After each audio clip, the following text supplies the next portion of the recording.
So we're here, we want to do blade resolved simulations of wind turbines in a turbulent atmospheric boundary layer. That's the name of the game here. That's what we're after. So the motivation for this is really that we want to have more wind energy at a lower cost, and we deem that a good thing. And to do that, we need better models. We need predictive models that can model the whole wind system so that we can optimize it, right? The current models are engineering based. They are useful for wind sighting, but they are not predictive, and especially when you're talking about extreme scenarios. So the scope of the problem is pretty hard. We're interested in a really wide range of length scales, going from stuff on the boundary layer of the blades of these wind turbines all the way out to what's happening in the farm. So that's kilometers all the way down to 10 to the minus 5 meters. Still, for practical turbulence flows, we will still have to model the smallest length scales of turbulence. Even if we do that, we still have billions of degrees of freedom that we have to solve. ExaWind is really a kind of a multi-fidelity approach to modeling these wind farms. At the highest fidelity, kind of what I've been showing you so far are turbine resolve simulations. These are kind of where you resolve the flow field all the way down to the geometry of the blade and what's going on there. You can think of this kind of as a tool for scientific discovery, kind of a test bed, but these are very, very expensive simulations. We're talking about billions of degrees of freedom. We have the middle fidelity, which is kind of our bread and butter, closer to real time. We can do parametric sweeps of this. We're talking about billions to millions of degrees of freedom, and there we're representing the turbines very differently. We're not actually capturing the geometry of the blades. We're using things like actuator lines and actuator disks to represent the point forces of these turbines on the flow field. If you've learned about a numerical technique, we are using it. It is very hard to do these simulations, and we need all the tools that we can use. We have large sparse linear solvers, nonlinear structural finite elements, adaptive mesh refinement, of course, structured and unstructured grids. We have models for coupling in the time domain, fluid structure interaction, deforming, moving meshes. We want this to work in HPC. We also want this to be good software so people can use it. So modern software development, verification, validation are important to us as well. So here are the codes in the stack. This is the tip of the iceberg, because behind this is a whole bunch of other things that are being used. Nalu-Wind is our off-body solver. This is an unstructured grid solver built on Trilinos, leverages Trilinos and Hyper for linear solvers. AMR-Wind, which is, I'm going to do a deeper dive on AMR-Wind for the purpose of this audience. This is our other incompressible solver, usually used in the context of ExaWind for background solver or just as our solver when we're doing actuator lines or actuator disks for representing the turbines. Using Tioga to couple these through an overset mesh coupling methodology, and then OpenFast is needed for the whole turbine. It's a whole turbine simulation code, so we couple to that for the turbine dynamics. Not on this slide because it's not part of ExaWind, but we do couple to is ERF. We care about performance on GPUs because we are a DOE lab, right? So we want to run on NVIDIA, AMD, Intel GPUs. Nalu-Wind uses Cocos as the abstraction layer. AMR-Wind uses AMReX. And then these codes here are currently limited to CPUs, and this one's the worst because it's still in Fortran. We have a full description of all the details that go into this here, recently been published. Same for AMR-Wind, but I do want to talk a little bit more about AMR-Wind, so I'll let you peruse the other paper if you want to learn more about ExaWind. AMR-Wind, CFD, incompressible flow. We are talking about structured grid finite volume with a lot of wind energy physics included into that code. So that's multi-phase, turbulence models, actuators, coupling to OpenFast, coupling to ERF, and a whole host of wall models and other things that the wind scientists care about. Because we are an incompressible flow code, our linear solvers are the bottleneck for this, and I'll kind of talk a little bit more about that. I did want to talk about what we use in AMReX. I think that's kind of a useful thing to discuss. Obviously, MPI, OpenMP, performance portability.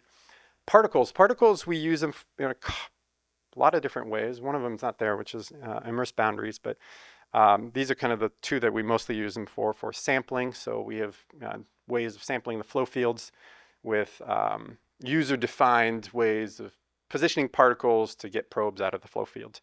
And then the other major way is through actuators. So these are the lines of point forces that we put in the flow field that represent the turbines. So those points will sample the velocity field, send that to OpenFast. From OpenFast, we get some quantities that we transform into a point force that we kind of spread on those actuator lines or actuator disks. We use the linear solvers in AMReX, through Hyper as well, and solve FFTs, and MLMG, of course.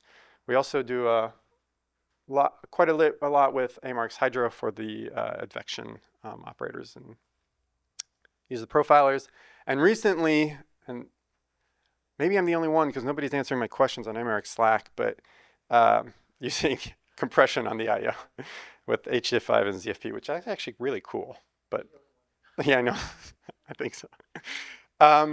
We care about verification and validation. We care about making sure that the codes are solving the equations that we think they're solving and the physics that we want them to be solving. So we have formal verification of second order.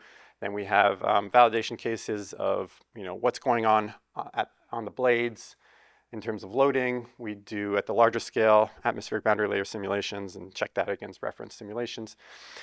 We have a very extensive test suite. We run those tests nightly on a machine that does a whole bunch of compilers, GCC, Clang, CUDA. And then the scary thing for newcomers is our CI, I guess. I think it's scary for AMReX newcomers as well, but create a pull request and you get hit with a lot of builds. So I kind of want to walk through one demonstration case and kind of illustrate that in terms of performance and what we've recently been able to do. This is a LES of a wind farm, large eddy simulation of a wind farm. This, I would say, is kind of our bread and butter. This is what we're good at. This is what we're building the AMR-Wind for. This is a 12 turbine case. We're using actuator lines to model the turbines, coupled to OpenFast. It's a neutral atmospheric boundary layer. These are IEA 15 megawatt turbines, so these are very big turbines. We're talking about 500 million cells distributed on 32 Frontier nodes, 8 GPUs per node. Talking about 2 million cells per GPU for this case. This was a case where we wanted to understand kind of something that wind energy scientists are particularly interested in, the effect of yaw and yaw control over downstream power recovery and downstream turbines. So you got the wind coming over here from the left. You got 3 rows of turbines. These are yawed in one direction. The front turbines are yawed in one direction. These up here are yawed in the other direction, and these down here aren't yawed at all. This is looking at the power produced by those turbines as you go downstream. When you don't have any yaw, power drops quite significantly in downstream turbines, about 20%. If you're able to yaw those front turbines, you can steer the wake away from those downstream turbines and kind of recover some of the power out of that. It's a 10% difference. So these are the kind of things that the scientists are using to try to understand what's going on in their wind farms. So in March, I think, or February, a couple months ago, Wei Chen flew out to NREL. We participated in an NVIDIA hackathon. We used this case I just showed you here to kind of drive a lot of the improvements that we were looking in doing in the AMReX and AMR-Wind. This is an ECP code, so my experience with ECP codes is that they've spent a lot of time in the recent past trying to make things fast. So you spend a lot of time kind of scraping the bottom of the barrel in terms of performance. You make a change, you make a couple more, you get 1%, 2%. You do that 10 times, and you do that for several weeks. It's hard to get speed up at these, and it can be kind of hard mentally when you come out after 8 hours of work and having made the code 1 or 2% faster. But it's a good place to be in, but it's hard. So MLMG is about 80% of the simulation time. MLMG is great, but it's also very difficult for these big cases. What ends up happening is you coarsen down to a problem that's quite small, fits on one GPU. That GPU chugs away at that bottom solve for a little bit, comes back up, and then the whole machine wakes up again. So you've been idling that machine for a while. That's really difficult. So the focus of the hackathon was really on this bottom solve. I can't quite break out exactly, line up each improvement that we did to the code to a percentage improvement. That's all of kind of a blur. We did a lot of fusing of the MF-fitter loops. We identified that we didn't need a bunch of stream sinks in the MLMG bottom solve. We defaulted our bottom solve tolerance to something that was sane and removed a lot of iterations there. Wei Chen removed some bisection calculations that were happening for the box distributions. And then we were looking at kernel launch latencies, in particular at the bottom of in the bottom solve in BiCGStab. There's a SAXPY and an AXPY that happen right next to each other. And it turns out that the solve time, the kernel time for those two calls is less than the kernel launch latency for launching those two. So we actually put them together. Now we've eliminated at least one of those kernel launch latencies. But that's kind of giving you a flavor of what we're looking at in terms of trying to make these codes faster. Obviously, this was done with Wei Chen. And then I recently performed some scaling studies to see how that translates to in terms of scaling. This was done on Frontier on 32 nodes. A bunch of nodes on Frontier. It's, you kind of, these are cells per rank, so you kind of want to be down here at a couple million cells per rank for AMR-Wind. This uptick as you go to lower cells per rank is something I hadn't seen in December when I first ran this case. This is the red down here. All the cases now are doing this uptick. So something changed on Frontier. But what I want to draw attention to is this blue to orange kind of vibe. So blue is AMR-Wind as it stood in version 3.31 with AMReX in December. And we're down here at this orange, which is current version of AMR-Wind and the latest version of the May release of AMReX. So we got 1.2x speed up at 32 nodes on 256 GPUs. I'm pretty pleased with that. So I want to take a little bit of a step back and talk about some of the lessons we've learned over this project and working with AMReX and GPUs. In terms of linear solvers, this is a big one for us in both AMR-Wind and Nalu-Wind, which I talked less about, but the entire cost of these systems must have to be considered from, graph construction all the way to the matrix assembly. And the amount of work per GPU has to be very high, which is very difficult, especially if we're talking about things like MLMG. For Nalu-Wind, this middle one is particularly important to us. We have very skinny cells at the blades, so we need robust solvers that just work with these increasingly conditioned systems, and that's challenging for us because at least for me, I'm not at heart a linear solver person. From a GPU standpoint, we still have, challenges in terms of compiling link times. I think on Frontier it can be an hour or two, at least for some of these really complicated kernels that we have going on.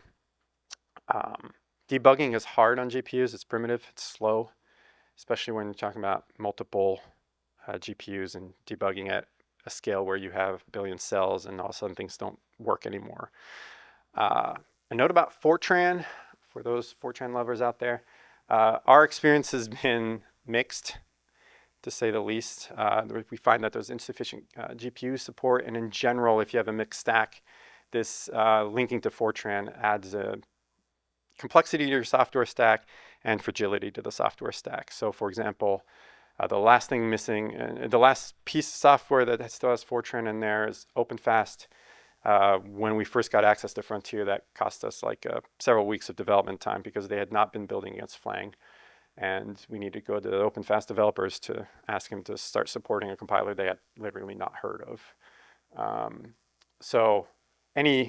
There's some significant removal efforts that are necessary there. And we went through those removal efforts in the Pele project as well, and those have paid off tremendously. More so than I think I would have expected from the start. especially in terms of tooling.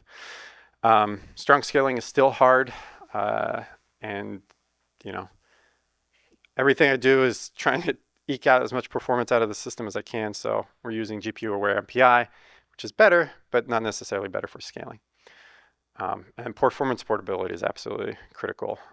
Even with the challenges of moving from machine to machine, couldn't do it without the abstraction layers. So in terms of our kind of exascale experience, testing is absolutely critical to survive the exascale landscape.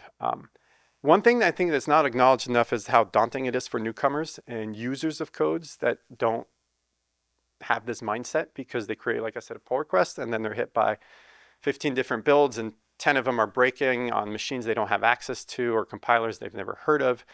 I think that can turn a lot of people off. So that's something that we need to be aware of, but it does expose the challenging landscape that we live in. I think it just makes it transparent to the users that this is the world we live in is hard.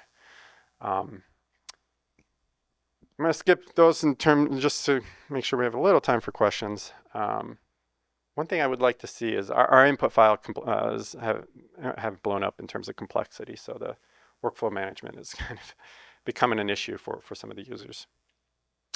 So where we go from here, well, that's a big question. I don't want to answer it. But we're looking at, platform dynamics in the ocean. We're looking at coupling with mesoscale forcing codes, and in general trying to improve the solver performance. So with that, I think I have maybe a minute for questions.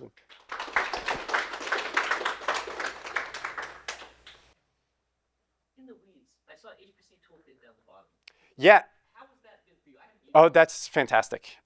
So we did. Yeah.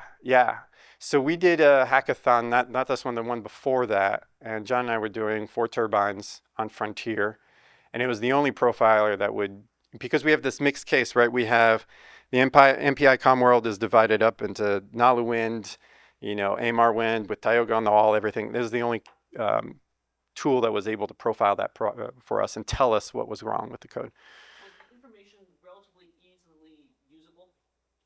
I would say that the top level view was, yeah. And then we jumped on a call with John. Yeah, John and Miller Crummy, and things got hard.